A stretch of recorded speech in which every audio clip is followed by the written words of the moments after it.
Whatever kind of product or service you launch, one of the key elements of that success of that is going to be, number one, being able to engage people, reach a community, and get people engaged in that product or service, and reach enough people that you have enough of a community to serve, and then to earn some money. You have to actually be able to earn money for a product to be sustainable. There are lots and lots of great products and services that have died either on the vine or after a short period because they just couldn't generate enough revenue or couldn't reach enough people. With an app store world of more than 2 million apps on the Android App Store and more than 2 million apps on the iOS App Store, there are so many competitive products in the app arena, let alone on the website arena or the newsletter arena or the podcast arena. There's so many offerings out there that it can be a real challenge to stand out and then to generate revenue once you've stood out. So this is really the meat of the sustainability question, is how do you reach enough people and engage them in your product or service and generate some revenue based on that engagement. So on the plus side, we have fewer technical barriers or technological barriers these days. We can launch products, again, using existing platforms like Medium or MailChimp or Facebook. We can launch websites really quickly and easily at very low cost, even outside of those platforms. It's much cheaper to launch. We don't have to run our own servers. We can rent server space very cheaply from others, very efficiently. We can access new markets very efficiently. We can reach people in different countries very, very quickly and very easily in ways that we couldn't before by virtue of the internet being a global medium. Monetization tools are available. We can set up stores, for example, digital stores. We can set up events using tools like Eventbrite.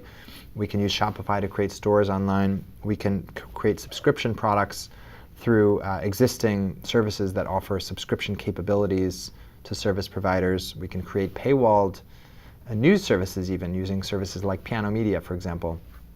So the monetization tools are available. We don't have to invent them from scratch. We can get people to pay us, in other words. We can use existing advertising networks, for example. We don't have to create them from scratch. There's strong demand for news and information. People are consuming more news than they ever have historically before on every vertical we can think of. And so there's a strong demand and a strong appetite for news, given that more and more people have a news consumption device in their pocket at all times that they consult at least 10 to 20 times a day.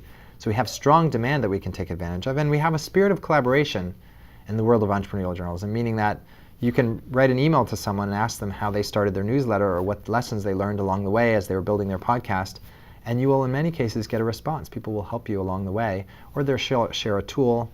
Evidence of that is also in the fact that there are hundreds and thousands of blog posts about helpful resources. People have shown the recipe, the step-by-step process by which they succeeded. All of that is available at the touch of a button and a quick Google search. Using a resource like Quora.com also can be valuable in this regard, finding people's answers to questions about how they accomplish something. So in all of these 6 ways, we see that sustainability for new ventures is within reach if we're able to succeed in the realm of engaging people and finding that appropriate set of blend of revenue streams. One thing I want to point out here, we're not going to go deep into revenue at the moment, but I do want to say that a new and expanding area for many journalism organizations is this realm of services. So traditionally, journalists and journalism organizations have relied on 2 primary revenue streams. People paying for content through subscriptions or buying a magazine off a newsstand, for example, and advertising. Those 2 remain strong and important parts of this new revenue ecosystem, but now there are 50 plus different ways to generate revenue with journalism products and services. And one bucket of those ways has to do with providing services to related parties or to other parties outside of the news product. So what I mean by that is news organizations that specialize in video content creation, for example, Now This News, can create custom videos for other organizations, for businesses, that will pay handsomely for that video creation.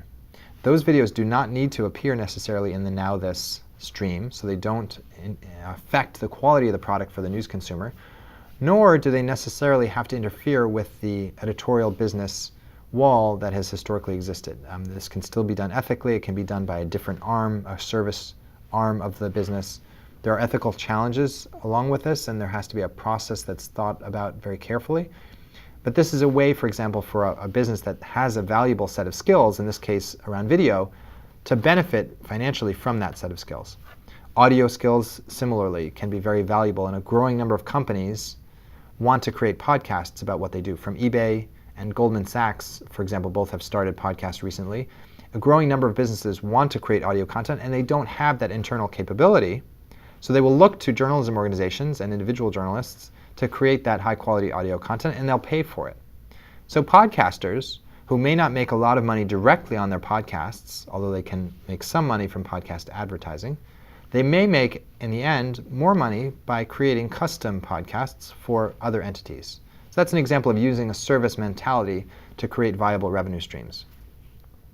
And these other forms also can be very valuable. Independent journalism startups can provide data. ProPublica, for example, sells data sets related to healthcare to businesses that want to take advantage of that data, and that revenue can support its investigative and accountability journalism, for example. Design services, photography services, other kinds of capabilities, social media capabilities that journalism startups have, those can also be financially valuable to other businesses or other individuals, and those can be part of the revenue streams for emerging news organizations and for entrepreneurial journalists.